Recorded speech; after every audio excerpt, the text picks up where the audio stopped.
Assalamualaikum warahmatullahi wabarakatuh. Perkenalkan, nama saya Rizky Melani dengan NIM 230900153 kelas 4A.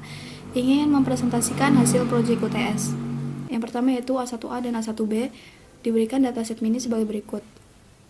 Memiliki 3 dokumen, yaitu dokumen 1 dengan teks data science is fun, dokumen 2 data mining and data science, dokumen 3 big data is big business. Masuk ke spreadsheet-nya. Dengan perhitungan manual, pada perhitungan back of words diberikan dataset mini sebagai berikut. Kata yang ada pada dokumen 1, 2, dan 3 itu N, big, business, data, fun, is, mining, science. Ini perhitungan manualnya. Kata N pada dokumen 1 itu tidak ada, jadi nilainya 0. Dokumen 2 ada, nilainya 1. Dokumen 2 ada 1 kata. Dokumen 3 tidak ada. Kata big, dokumen 1 itu 0, dokumen 2-nya 0, dokumen 3-nya ada 2 kata. Bisnis, dokumen 1-nya 0, dokumen 2-nya 0, dokumen 3-nya 1 kata. Data, dokumen 1-nya 1, dokumen 2-nya 2 kata, dokumen 3-nya 1. Fun, dokumen 1-nya ada 1, dokumen 2-nya 0, dokumen 3-nya 0. Is, dokumen 1-nya 1, dokumen 2-nya 0, dokumen 3-nya 1. Mining, dokumen 1-nya 0, dokumen 2-nya 1, dokumen 3-nya 0. Science, dokumen 1-nya 1, dokumen 2-nya 1. Penjelasannya itu dokumen 2 memiliki kata data sebanyak 2 dan dokumen 3 memiliki kata big sebanyak 2.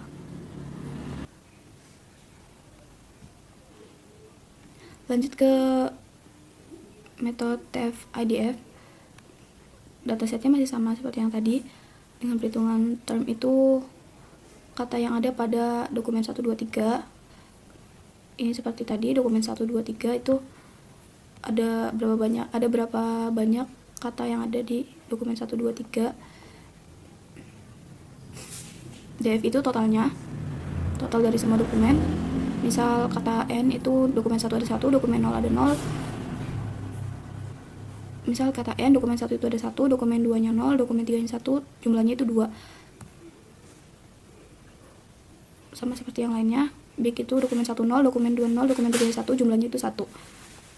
Lanjut ke IDF dengan rumus if H2 itu DF sama dengan 0, maka min log dalam kurung H2 per 3 itu jumlah dokumennya dikali 100. Hasilnya seperti ini. Pada kata N 17,609,12591. Lanjut ke TF dokumen 1 menggunakan rumus T2 itu dokumen 1 per sum dalam kurung tabel 2 sampai tabel 9 yang ini menghasilkan angka tersebut 0,2, big 0, dan seterusnya. Lanjut ke TF-IDF dokumen 1 menggunakan rumus selanjutnya TF dokumen 1 dikali IDF nya, jadi ini 0,2 dikali 17,009,12591 menghasilkan angka ini 3,521825,181 dan seterusnya.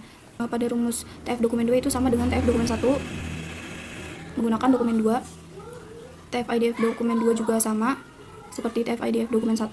Rumusnya itu TF dokumen 2 dikali IDF. Lanjut ke TF dokumen 3 itu sama seperti TF dokumen 1 dan 2 menggunakan dokumen 3 ini. Lanjut ke TF IDF dokumen 3 itu rumusnya TF dokumen 3 dikali IDF menghasilkan angka ini. Lanjut ke 1C itu diberikan dataset mini sebagai lanjut ke soal berikutnya. Diberikan dataset kecil ini trend pre-process. Yang pertama itu kita install Gensim dulu version 4.3.1. Lanjut ke install NumPy min upgrade. Lanjut update, install Python 3 VNV dan Python min VNV my Gensim. Lanjut ke dan upgrade Gensim.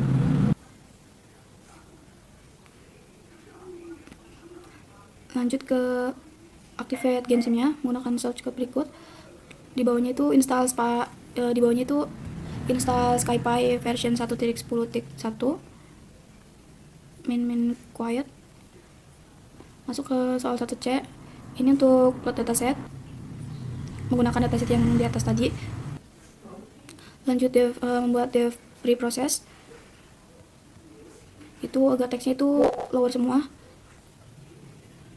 artinya itu katanya itu huruf kecil semua.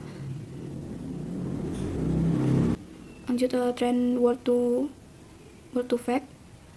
Ini untuk menampilkan vektor kata senang dengan memanggil model w2v wv. Lanjut itu untuk menampilkan kata yang paling mirip dengan kata senang dengan memanggil model w2v wv most similar. Seperti itu ini. Dan ini adalah outputnya. Agar 0,993 berarti 0,99378, duit 0,99375, dan seterusnya. Seperti makin kaya, senang. Lanjut ke A1D. Ini kita load glove-nya.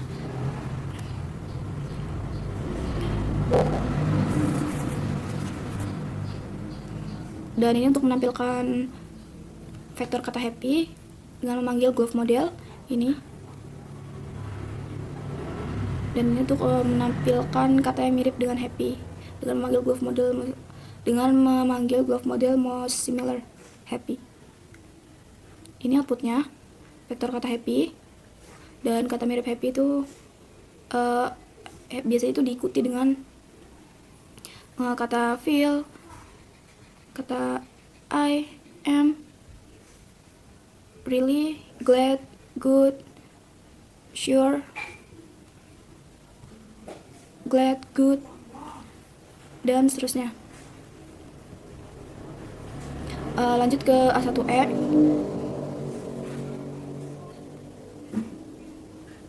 Itu lanjut ke 1E yaitu fast text. Ini untuk trend fast text dari kata Indonesia.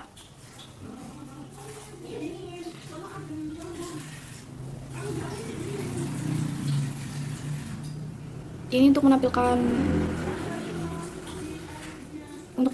vektor kata senang, fast text, memanggil model FTFW senang. Ini yaitu kata mirip. Ini yaitu untuk menampilkan kata mirip senang dengan memanggil model FTWV most similar. Ini outputnya vektor kata senang dan kata mirip senang itu sepasang, selang, semarang, renang, sepanjang, berlubang, sangking, segudang, pembangkang, padang. Lanjut ke A1F. Ini pertama kita install transformer storage min quiet dulu. Setelah sudah berhasil, lanjut ke kodenya. Lanjut ke load indobird. Lanjut ke load indobird-nya. Ini kalimat contoh. Selanjutnya itu teks sama dengan saya merasa sangat senang hari ini, itu kalimat contoh. Dan ini untuk mengambil vektor, untuk menampilkan vektor embedding dari kalimat embeddingnya. Ini outputnya vektor embedding CLS dari kalimat tensornya ini. Lanjut ke A2A. Feature adalah variabel atau atribut yang digunakan untuk representasi data dalam model machine learning. Misalnya dalam dataset teks, kata atau kalimat bisa menjadi fitur yang digunakan untuk analisis. Dalam gambar, pixel bisa menjadi fitur. Fitur adalah informasi yang dapat digunakan oleh model untuk membuat prediksi atau klasifikasi. Lanjut ke feature extraction adalah proses mengubah data mentah, misalnya teks, gambar, atau suara menjadi fitur yang dapat digunakan oleh model. Dalam konteks teks, ini bisa berupa proses ekstraksi kata-kata kunci, n-gram, atau representasi lainnya dari teks mentah. Tujuan utamanya adalah mengambil informasi yang relevan dan mengurangi kompleksitas data mentah. Lanjut ke feature engineering adalah langkah dalam machine learning untuk membuat fitur baru dari data mentah agar lebih mudah untuk diproses oleh model. Proses ini mencakup modifikasi, transformasi, atau penggabungan fitur yang ada untuk meningkatkan kinerja model.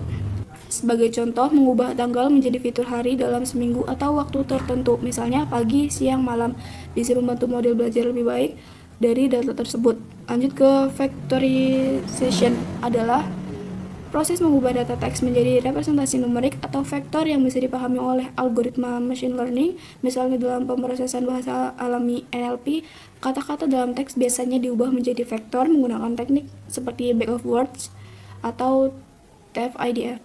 Tujuan dari vectorization ini adalah mengubah data teks menjadi format numerik yang dapat digunakan dalam model. Lanjut ke word embedding adalah representasi kata dalam bentuk vektor numerik berdimensi rendah yang menangkap makna semantik kata tersebut. Berbeda dengan teknik vectorization seperti back of words yang hanya menghitung frekuensi kata, word embedding mencoba untuk memetakan kata-kata yang memiliki arti atau konteks yang sama dalam ruang vektor yang dekat satu sama lain. Salah satu teknik yang paling terkenal untuk word embedding adalah word to fact. Lanjut ke A2B, itu perbedaan keunggulan dan kekurangan back of words, TF-IDF, word to fact, glove, fast text, dan BERT word embedding. Yang pertama itu back of words, itu merepresentasikan dokumen sebagai vektor berdasarkan jumlah kemunculan kata tanpa mempertimbangkan urutan atau makna kata. Keunggulannya terletak pada kesederhanaan dan kemudahan implementasinya. Namun metode ini tidak mampu menangkap makna atau konteks kata dan menghasilkan vektor berdimensi tinggi. Lanjut ke TF-IDF, itu memberi bobot pada kata berdasarkan seberapa sering kata tersebut muncul dalam dokumen dan seberapa jarang kata itu muncul. Metode ini membantu mengurangi pengaruh kata-kata umum yang kurang relevan. Meski demikian, TF-IDF tetap mengabaikan konteks dan urutan kata serta menghasilkan representasi yang tinggi dimensinya. Lanjut ke word to fact, itu mengubah kata menjadi vektor berdimensi rendah berdasarkan konteks sekitarnya menggunakan model Seabow atau skipgram. Teknik ini unggul dalam menangkap hubungan semantik antar kata, namun kelemahannya adalah ketidakmampuan mengenali kata-kata baru dan kurangnya pemahaman terhadap urutan kata. Lanjut ke glove, itu memanfaatkan statistik global co-occurrence dan glove itu memanfaatkan statistik global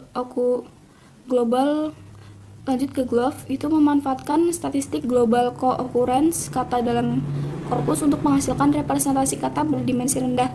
Model ini efektif dalam menangkap makna global dan stabil dalam kualitas vektornya. Akan tetapi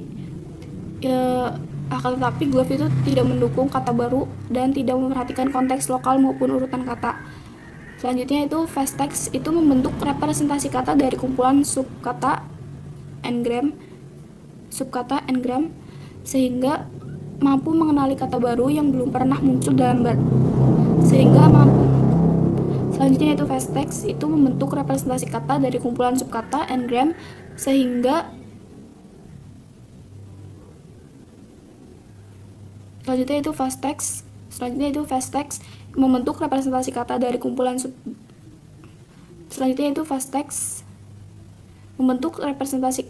kumpulan subkata n-gram sehingga mampu mengenali kata baru yang belum pernah muncul dalam data pelatihan. Keunggulannya terletak pada kemampuannya menangani variasi morfologis dan OV, namun fast text masih terbatas dalam memahami konteks kalimat secara keseluruhan. Lanjut ke BERT adalah model berbasis transformer yang menghasilkan representasi kata dengan mempertimbangkan konteks dua arah dalam kalimat.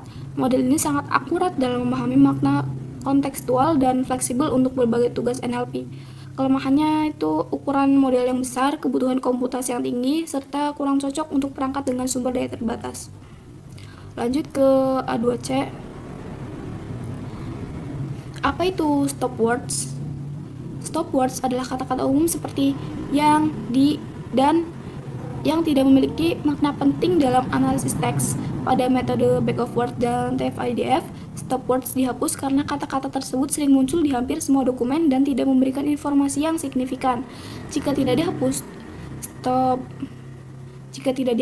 stop word bisa mendominasi representasi teks, mengurangi bobot kata-kata penting yang sebenarnya lebih relevan dalam analisis, sehingga dapat menurunkan akurasi dan kualitas hasil.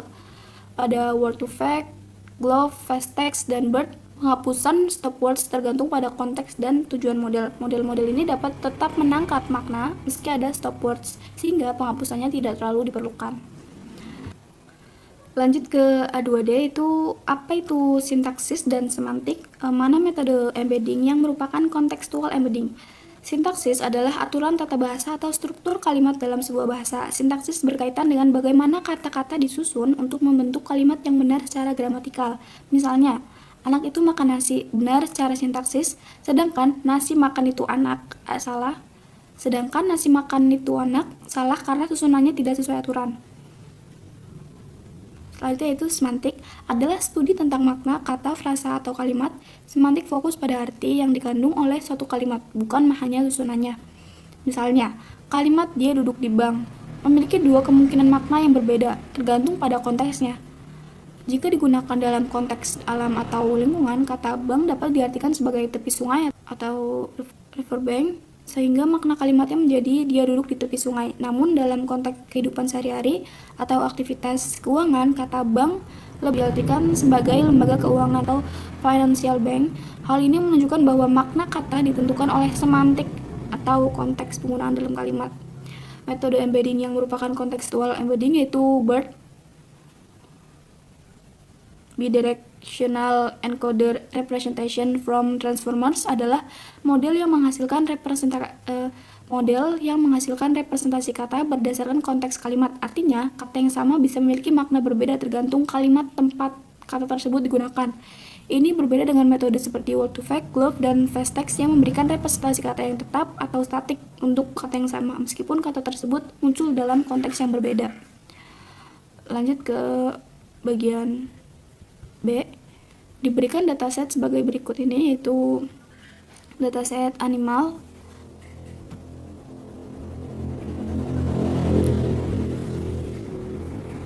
pada B1A itu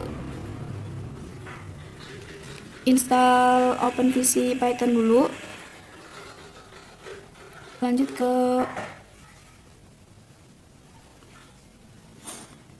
ke Mount Drive. Selanjutnya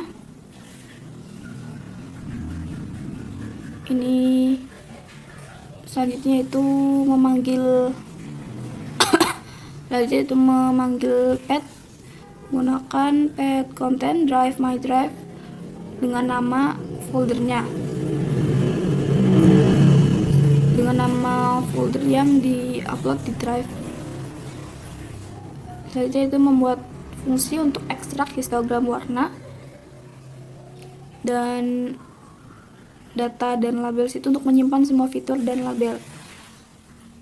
Ini untuk visualisasi pada folder kucing dengan nama file itu 1000.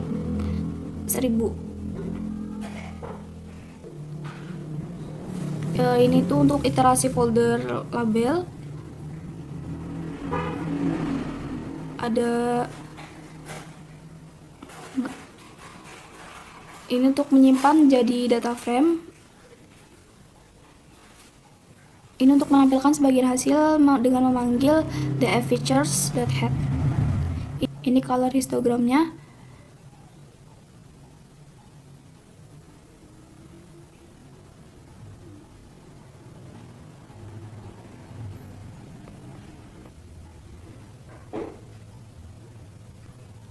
Lanjut ke B1B, itu install upgrade SkyKit image dulu. Lanjut ke ini untuk membaca gambar dan ubah ke grayscale pada gambar pada gambar kucing. Ini untuk menghitung GLCM, dan ini untuk mengambil fitur GLCM-nya. Kode ini tuh untuk menampilkan hasil, dan ini untuk menampilkan gambar grayscale-nya. Fitur GLCM dari gambar, kontrasnya itu 69, dissimilarity-nya 5, homogeneity-nya itu 0,239, energinya itu 0,020, coloration-nya itu 0,9861. Ini grayscale image-nya. Lanjut ke B1C. Ini untuk membaca gambar dengan gambar yang sama seperti di atas. Ini untuk menerapkan Canny Edge Detection. Ini untuk menampilkan hasil, dan ini hasilnya.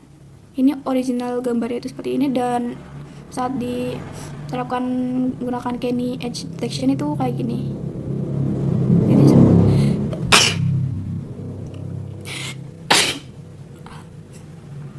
Ini tuh original. Ini adalah original gambarnya, dan ini setelah di Kenny Edge Detection hasilnya seperti ini. Lanjut ke B1D. Ini untuk membaca gambar sama seperti yang di atas menggunakan gambar kucing yang sama. Ini untuk membuat objek ORB-nya. Kode ini tuh untuk menemukan key points dan deskriptor. Ini tuh untuk variable image with key points, itu untuk menampilkan gambar dengan key points. Ini untuk menampilkan gambarnya. Ini key point extraction with, ini adalah outputnya, itu key points extraction with ORB seperti ini. Lanjut ke B2A. Itu untuk lanjut ke B2A itu ini untuk membaca datanya dengan gambar yang sama dengan di atas. Ini untuk meload dan resize gambar kucingnya. Ini untuk mengecek, ini kode untuk mengecek apakah gambar itu sudah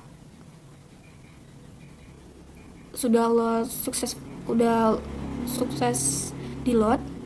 Ini kode untuk mengecek apakah gambar sudah berhasil di load.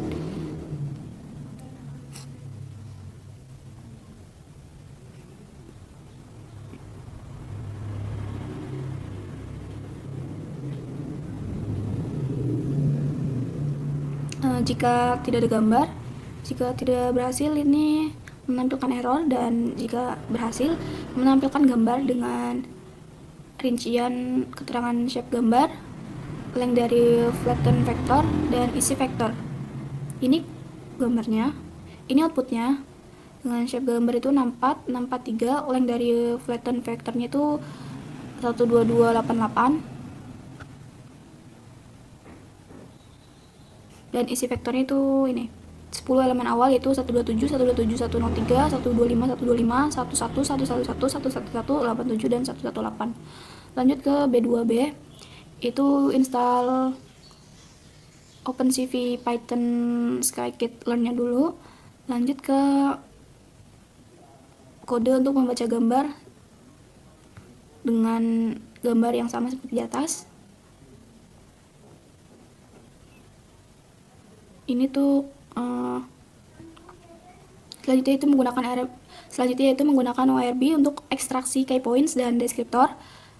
Dan ini kode untuk menemukan key points dari deskriptor. Ini untuk menampilkan jumlah key points-nya. Ini kode untuk visualisasi key points, dan itu menggunakan k-means untuk clustering deskriptor dan membentuk kata visual. Ini untuk menampilkan hasil clusteringnya. Ini untuk membuat histogram Ini untuk membuat histogram untuk gambar. Ini untuk membuat histogramnya, dan ini untuk menentukan kata visual untuk setiap deskriptor. Ini untuk normalisasi histogram, dan ini untuk menampilkan histogramnya. Ini adalah histogram of visual words-nya dengan frekuensi dengan sumbu X, dengan visual word index-nya sebagai sumbu X dan frekuensinya sebagai sumbu Y. Seperti yang pertama, ini itu nilai visual word index-nya itu 0 dan frekuensinya itu di 0,18. Yang selanjutnya itu B2C. Yang pertama itu install TensorFlow terlebih dahulu.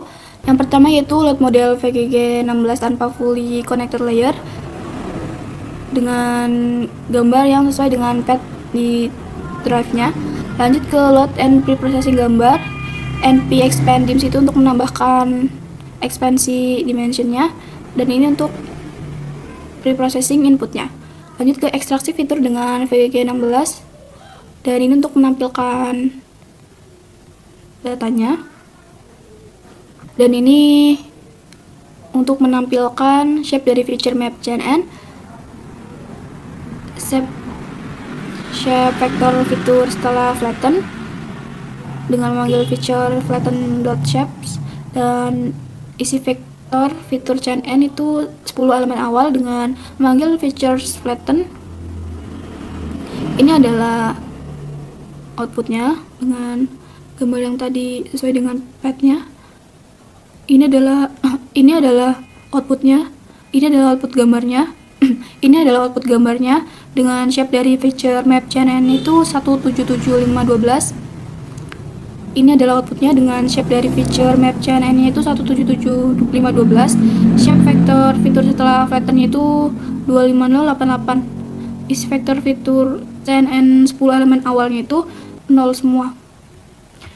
Sekian dari saya. Mohon maaf apabila ada kesalahan kata. Wassalamualaikum warahmatullahi wabarakatuh.